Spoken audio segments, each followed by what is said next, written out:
Student, আজ আমরা নবম শ্রেণীর তৃতীয় অধ্যায়ের পদার্থের গঠন ও ধর্ম নিয়ে আলোচনা করব। তার প্রথম পাঠ তরল ও বায়ুর চাপ। এই অংশে আমরা আলোচনা করব প্রবাহী কী, ঘাত কী, চাপ কী, চাপ কোন কোন বিষয়ের উপর নির্ভর করে, প্রবাহীর চাপের রাশিমালা, তরলের চাপের ধর্ম, ব্যারোমিটার কী, আবহাওয়ার পূর্বাভাস কিভাবে আমরা জানব, সাইফোন এবং তরলের সমোচ্চশীলতা ধর্ম। এই চ্যাপ্টার আলোচনার শেষে আমরা দেখতে পাবো, এই যে দেখতে পাচ্ছি আমরা এটা কি, একটা সূচ। এই সূচের অগ্রভাগ অর্থাৎ এই অংশটা সূচালো। কেন এরকম হয়েছে, অর্থাৎ এই প্রান্তটা এরকম, কেন এরকম আকৃতি দেওয়া হয়েছে এর কারণ জানতে পারবো। এছাড়া জানতে পারবো কোনো একটা রেশন দোকানে, অর্থাৎ যখন আমরা কেরোসিন নিতে যাই তখন দেখি অনেক সময় বড় একটা ড্রাম থেকে ছোট একটা ড্রামে একটা পাইপ দিয়ে কোনো পাম্প ছাড়াই কিভাবে তরল অর্থাৎ কেরোসিনটাকে একটা পাত্র থেকে আরেকটা পাত্রে নিয়ে যাচ্ছে তার ধারণা শিখব। তো শুরু করা যাক আজকের এই তরল ও বায়ুর চাপের ধর্মাবলী। প্রথমে শিখে নিই আমরা প্রবাহী কী, যার আকার ও আয়তন নির্দিষ্ট নয়, যার উপর স্পর্শকীয় বল প্রয়োগে বা তার ওজনের কারণে তা প্রবাহিত হয়, তাকে প্রবাহী বলে।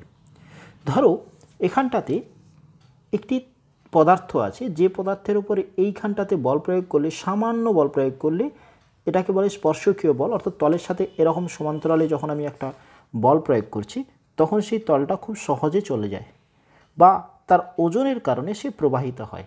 যেমন তরল এবং গ্যাস প্রবাহিত হতে পারে খুব সহজে, তাই তরল ও গ্যাসকে আমরা বলি প্রবাহী।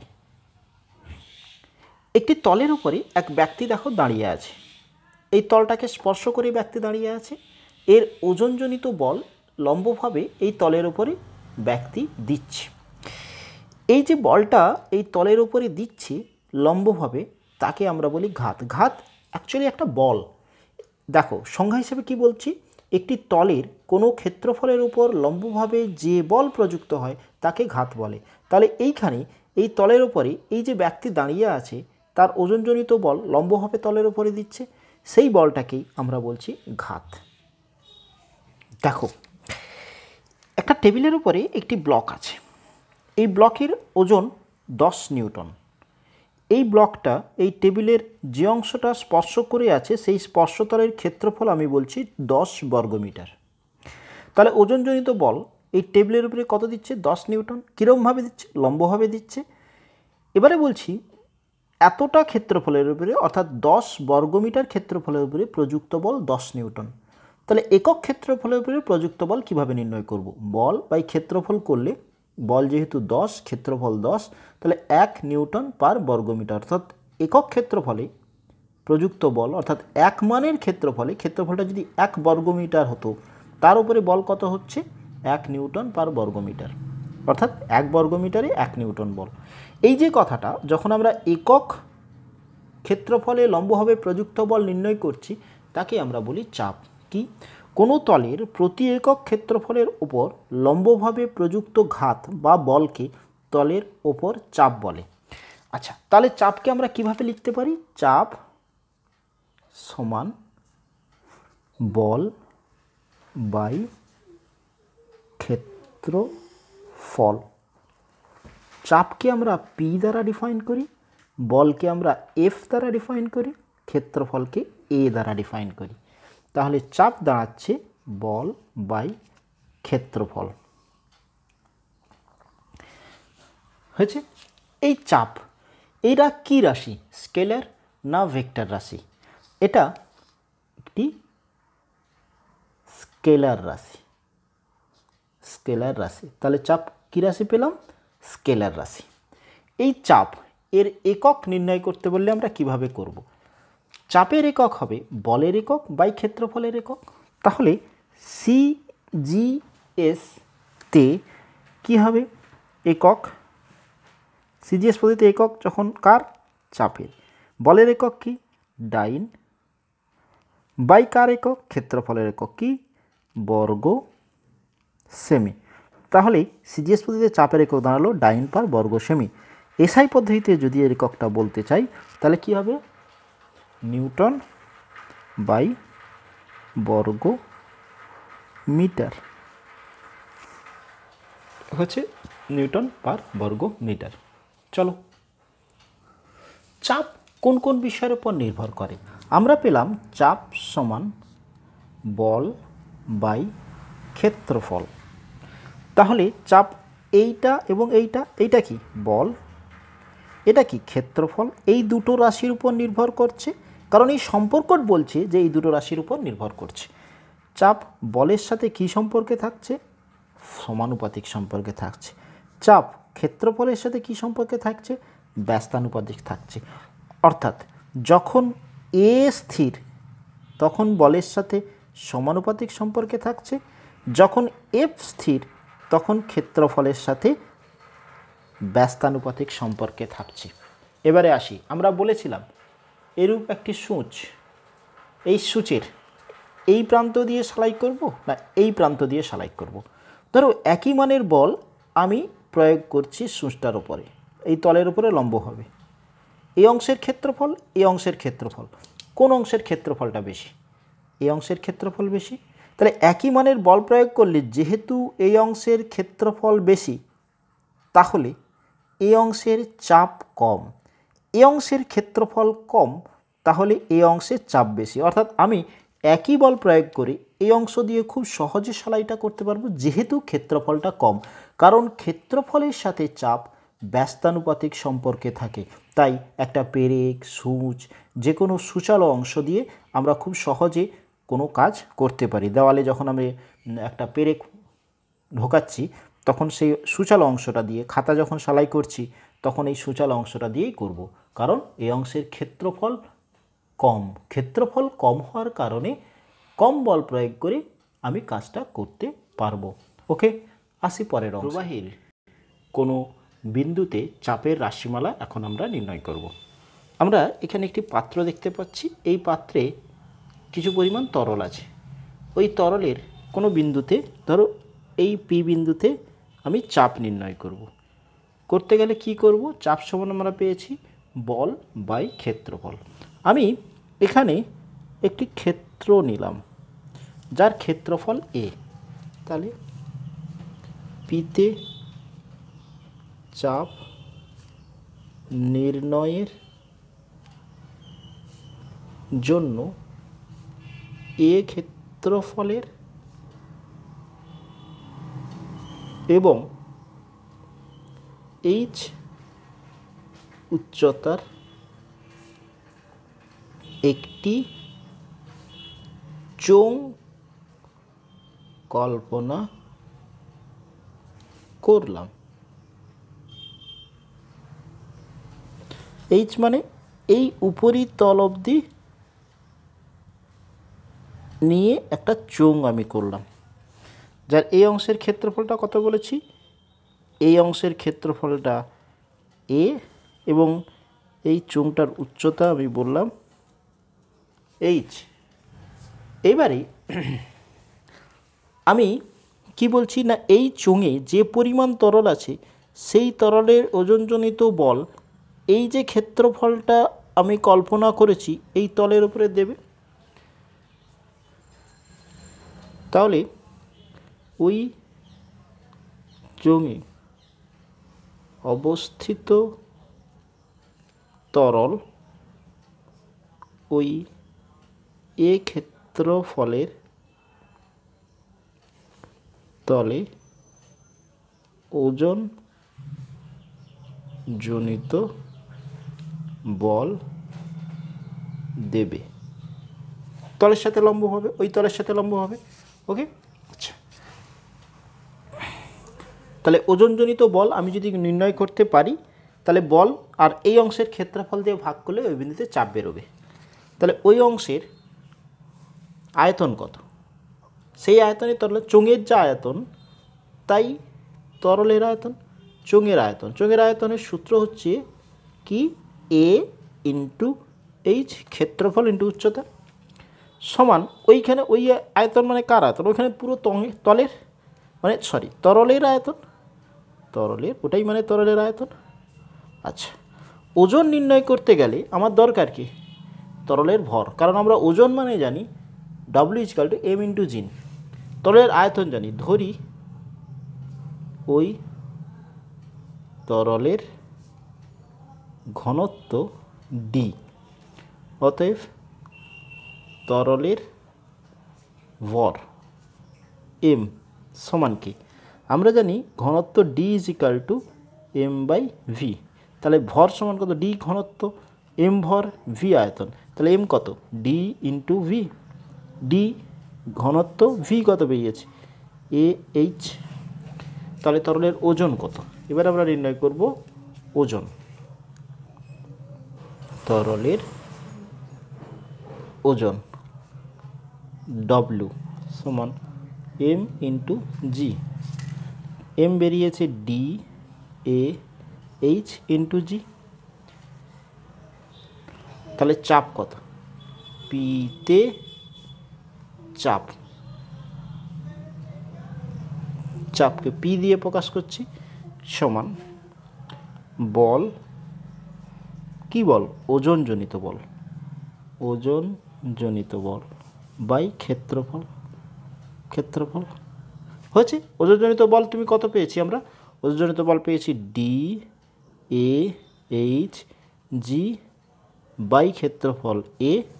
তাহলে পাচ্ছি P সমান H, এ কেটে যাচ্ছে, H লিখলাম, D লিখলাম, G লিখলাম, অর্থাৎ চাপের রাশিমালা পেলাম আমরা HDG। অর্থাৎ কি?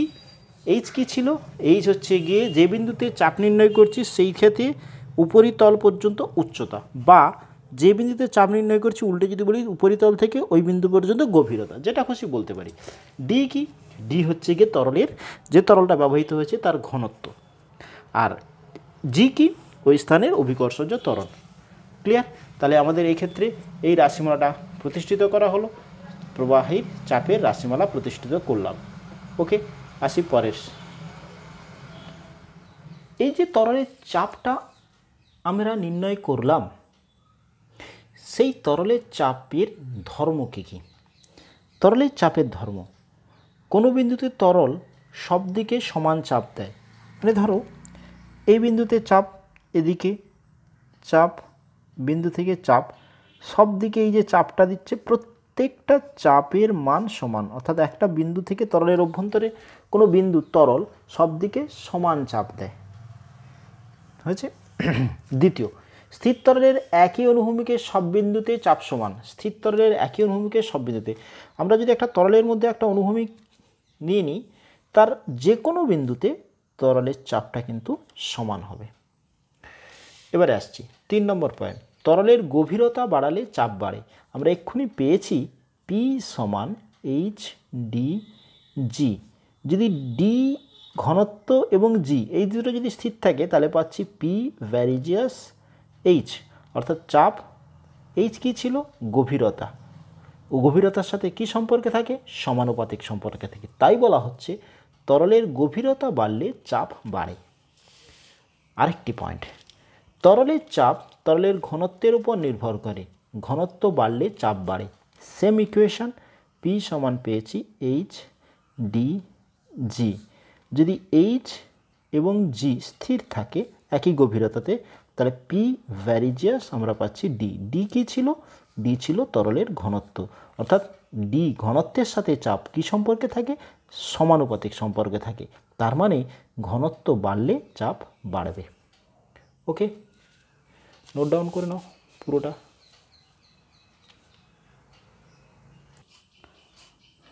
এখন আমরা স্ক্রিনে একটি যন্ত্র দেখতে পাচ্ছি, এটাকে বলা হয় ব্যারোমিটার। ব্যারোমিটার কী করে? না, ব্যারোমিটারের সাহায্যে বায়ুমণ্ডলের চাপ মাপা হয়। তাহলে ব্যারোমিটার কি? না, যে যন্ত্রের সাহায্যে বায়ুমণ্ডলের চাপ মাপা হয় তাকে ব্যারোমিটার বলে। আমরা এই যন্ত্রটাতে 3টে পার্টে চিত্রটা দেখতে পাচ্ছি, A, B এবং C। পুরো ব্যারোমিটারের চিত্রটা A চিত্রে দেখানো হচ্ছে। B চিত্রে দেখো একটি কালো অংশ দেখা যাচ্ছে, ওপরের দিকে পারদ D নোট করা আছে। এবারে একটি স্ক্রু আছে, চামড়ার থলি সঙ্গে স্ক্রু, এই স্ক্রুটাতে লাগানো থাকবে, যার ফলে এই পুরো অংশটা ওপরে কোনো বায়ুমণ্ডলীয় চাপ যা হবে সেই হিসাবে এই যে পারদের অংশটা কাঁচের অংশ দিয়ে পারদের উপরিতল কি অবস্থায় আছে, কোন দাগে আছে, কোন লেভেলে আছে আমরা বুঝতে পারবো।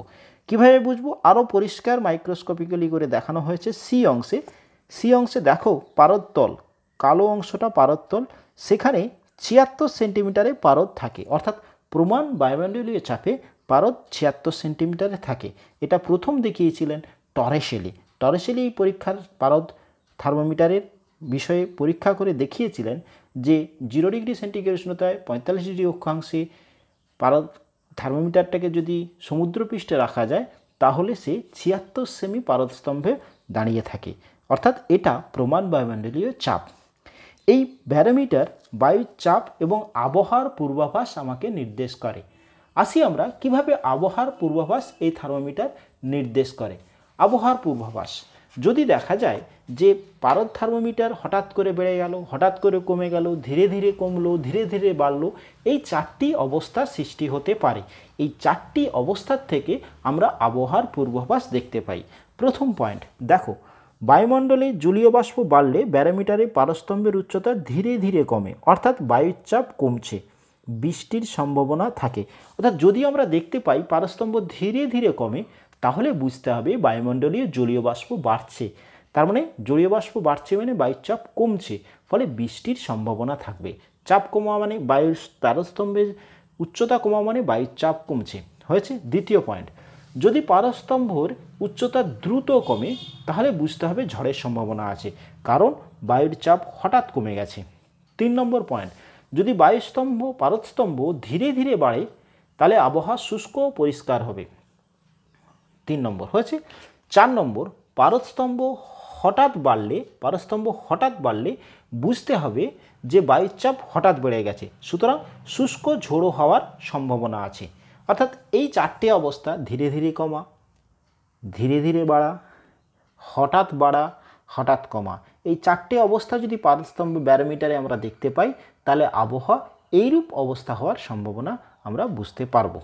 ওকে।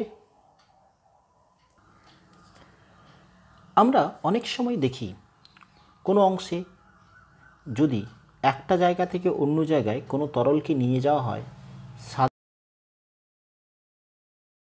একটি পাইপের সাহায্যে আমরা এক স্থান থেকে অন্য স্থানে নিয়ে যাই, তবে সেক্ষেত্রে যেখান থেকে তরলটাকে নিয়ে যাব সেটা তরলতল উপরে থাকতে হবে, যাতে নিয়ে যাব তার তরলতল নিচে থাকতে হবে। কি করা হয়, আমরা অনেক সময় দেখি যে কেরোসিন ডিলারের ওখানে যে একটা বড় ড্রাম থেকে ছোট পাত্রে যখন তেলটাকে গড়ানো হয় তখন কি করা হয়, একটা বড় পাইপে তেলটাকে মুখে করে টেনে ভর্তি করে একটা আঙুল চেপে এরকম চেপে তারপরে আরেকটা পাত্রে ছেড়ে দেওয়া হয়, অবস্থা ছাড়াই তরলটা ওই পাত্রে ছোট পাত্রে আসতে থাকে। এই প্রক্রিয়াটাকে বলে সাইফন। অর্থাৎ সাইফন কি বলবে, সাইফন লিখবে যে ব্যবস্থার সাহায্যে কোনো যন্ত্র ব্যবহার না করে পাত্রকে না নাড়িয়ে তরলকে এক পাত্র থেকে অন্য পাত্রে স্থানান্তরিত করা হয় তাকে সাইফন বলে। এই সাইফন প্রক্রিয়াটা কিভাবে ঘটে আমরা একটু ছোট্ট করে কার্যনীতিটা বুঝবার চেষ্টা করি। এখানে একটি পাত্র আছে এ, এখানে একটি পাত্র আছে বি। এ পাত্রের এইখানটাতে একটি বিন্দু আমি নিলাম বি, এখানে একটি বিন্দু নিলাম সি। এর ওপরে বায়ু চাপ দিচ্ছে, এই তরলতলের উপরে স্বাভাবিকভাবে এরও উপরে বায়ুর চাপ দিচ্ছে। এই চাপটা একে কোন দিকে তুলতে চাইছে, এই তরলটাকে অপরের দিকে তুলতে চাইছে। এই বি বিন্দু থেকে এই তরলতলের উচ্চতাটা আমি ধরছি H1, কোথায়, এই বি থেকে এই তরলতলের উচ্চতা, এবং এই সি থেকে তরলতলের উচ্চতাটাকে আমরা ধরছি H2। এইখানে যে তরলটা আছে সেই তরলটা ওজনজনিত বল কোন দিকে, নিচের দিকে, বায়ুর চাপ পি ধরলাম। এ কি চাইছে, তরলতলটাকে উপরের দিকে তুলতে, এই তরলতল উপরের দিকে তুলতে চাইছে, এই তরলতলের ওজনজনিত বল কোন দিকে নামতে চাইছে, নিচের দিকে। তাহলে এইখান থেকে এই তরলতলের উচ্চতা যদি H1 হয় তাহলে আমি দেখো প্রথমত লিখি এ ও বি পাত্রে বায়ুর চাপ ধরি পি, বায়ুর চাপ ধরলাম পি। বি তে তরলের চাপ আমরা ধরছি পিবি, কত হবে? এইখানে যে তরল সেটা নিচের দিকে নামতে চাইছে, বায়ুর চাপ ওপরের দিকে, অবভিয়াসলি বায়ুর চাপ বেশি, তাহলে বায়ুর চাপ বিযুক্ত বিবিন্দুর চাপ কী করে বেরোবে না, এইখানে যে তরলটা আছে তার ওজনজনিত বল, এই জনিত বল কত আমরা পেয়েছি, ওই বিন্দু এইচ উচ্চতায় থাকলে তরল H1 dg, তরলের চাপ পেয়েছি আমরা, তরলের চাপ পেয়েছি P = H dg হয়েছে। তাহলে বি বিন্দুতে চাপ হচ্ছে PB = P - H1 dg। একই রকম সিতে তরলের চাপ কত হবে, PC নাম দিলাম। এই বায়ুর চাপটা থেকে এই ওজনজনিত চাপটা বাদ দিয়ে দিই, তাহলে উচ্চতা কত ছিল H2 dg। এবারে বলো, আমরা জানি, আমরা দেখতে পাচ্ছি, আমরা জানি কিভাবে রেখেছি, যদি H2 > H1 হয়, অর্থাৎ এই তরল তলের উচ্চতা, এই তরল তলের উচ্চতা, এই তরল তলের উচ্চতাটা বেশি হয়, তাহলে দেখো পি থেকে একবার এটা বিয়োগ হচ্ছে, পি থেকে এইটা বিয়োগ হচ্ছে, বাকি HG DG দুজনের ক্ষেত্রেই সমান। তাহলে H এবং H, এই দুটো H-এর মধ্যে H2 যদি > হয়, তাহলে বেশি অংশটা মাইনাস করছো, তাহলে PC এবং PBর মধ্যে কে বড় হবে বলো, PC PBর মধ্যে কে বড় হবে? দুজনের ক্ষেত্রে P থেকে মাইনাস হচ্ছে এই টার্মটা, H1 H2-র মধ্যে কে বড়, আমরা দেখতেই পাচ্ছি H2 বড়। যদি H2 বড় হয় তাহলে PC এইটা কম হবে, কারণ বেশি বাদ যাচ্ছে, P থেকে বেশি বাদ হচ্ছে, তাহলে PC < PB।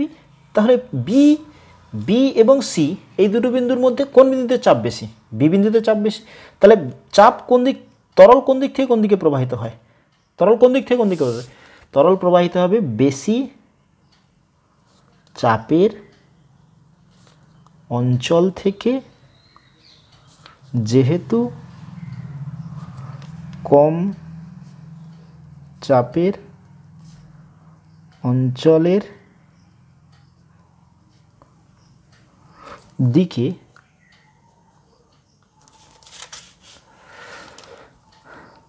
তরল প্রবাহিত হয়, তাই তরল বি থেকে সিতে প্রবাহিত হবে। এই কারণে তরল এ পাত্র থেকে বি পাত্রে যাবে, এ পাত্র থেকে বি পাত্রে যাবে। কোন কন্ডিশনে? যদি H2 > H1 হয়, তাহলেই কিন্তু এই কন্ডিশনটা ফুলফিল হবে, না হলে কিন্তু হবে না। তাই আমাকে বলতে হবে যে সাইফন প্রক্রিয়া কি কি শর্ত মেনে চলে, সাইফন প্রক্রিয়া কি কি শর্ত মেনে চলে, আসছি আমরা। কি কি শর্তে সাইফন ক্রিয়া হবে? বায়ুর চাপের প্রভাব না থাকলে, বায়ুর চাপ না থাকলে সাইফন প্রক্রিয়া ঘটে না, বায়ুর চাপের প্রভাবে সাইফন ঘটে, তাই বায়ুশূন্য স্থানে সাইফন ঘটে না। হচ্ছে, যদি বায়ুর চাপটা না থাকতো তাহলে ঘটতো না। যে পাত্র থেকে যে পাত্রে তরল স্থানান্তরিত করতে হবে তাদের তরল তলের উচ্চতার পার্থক্য থাকতে হবে, না থাকলে হবে না। যদি H1 = H2 হতো, এখানটাতে যদি আমরা দেখছি, যদি H1 = H2 হতো, তাহলে কি এই প্রভাবটা হতো, এই প্রভাবটা এখান থেকে এদিকে না। এবং যে পাত্র থেকে যাচ্ছে এবং যে পাত্রে যাচ্ছে, এই দুজনের উচ্চতার মধ্যে কার উচ্চ তরল তলের উচ্চতা থাকতে হবে, যে পাত্র থেকে আসছে। দেখো এখানে সেই শর্তটি বলে দেওয়া হচ্ছে, কি বলা হচ্ছে, যে পাত্রে তরল স্থানান্তরিত করতে হবে তার তরল তল নিচে রাখতে হবে, অর্থাৎ H2টাকে বড় হতে গেলে তরল তলটাকে নিচে রাখতে হবে। হচ্ছে, চলো এখন আমরা আলোচনা করছি তরলের সমোচ্চশীলতা ধর্ম। তরলের সমোচ্চশীলতা ধর্ম, আমরা এখানে একটা চিত্রে দেখতে পাচ্ছি যে অনুভূমিক একটি নলের সঙ্গে বিভিন্ন আকৃতির নল বা পাত্র যুক্ত আছে এবং এর মধ্যে তরল থাকলে দেখা যাবে প্রতিটি পাত্রের তরল তল একই উচ্চতায় রয়েছে। অর্থাৎ পরস্পর নল দ্বারা যুক্ত বিভিন্ন পাত্রে তরলের মুক্ততল, এটা মুক্ততল, একই অনুভূমিক তলে থাকে। স্থির তরলের এই ধর্মকে সমোচ্চশীলতা ধর্ম বলে। কারণটা কি? কারণ স্থির তরলের ধর্মই হচ্ছে, বৈশিষ্ট্য হচ্ছে যে অনুভূমিক তলের সব বিন্দুতে তরলের চাপ সমান হয়। ঠিক এই ধর্মকে কাজে লাগিয়ে শহরাঞ্চলে জলের সরবরাহ করা হয়। কোনো একটি উচ্চ স্থানে একটি ট্যাঙ্ক রাখা হয় এবং প্রতিটা বাড়িতে বিভিন্ন জল নলের সাহায্যে আমরা জল সরবরাহ করি। আমাদের যাদের বাড়িতে পাম্প দিয়ে জল তোলা হয় তাদের একটা বাড়িতে সর্বোচ্চ তলাতে একটি ট্যাঙ্ক লাগানো থাকে এবং বাড়িতে বিভিন্ন জায়গায় নল খুললেই আমরা জল পাই। যদি নলের অর্থাৎ ট্যাপের উচ্চতা ওই ট্যাঙ্কির থেকে বেশি হয় তাহলে কিন্তু সেখানে আমরা জল পাবো না। সুতরাং এই যে তরলের উপরিতল মুক্ততল এই যে অনুভূমিক অবস্থায় থাকছে, স্থির তরলের এই ধর্মটাকে আমরা বললাম সমোচ্চশীলতা ধর্ম। ওকে, আশা করি তোমাদের এই চ্যানেলের এই পড়াটায় ভালো লেগেছে। যারা নতুন এসেছো চ্যানেলে তারা চ্যানেলটি সাবস্ক্রাইব করবে এবং লাইক দেবে। Thank you.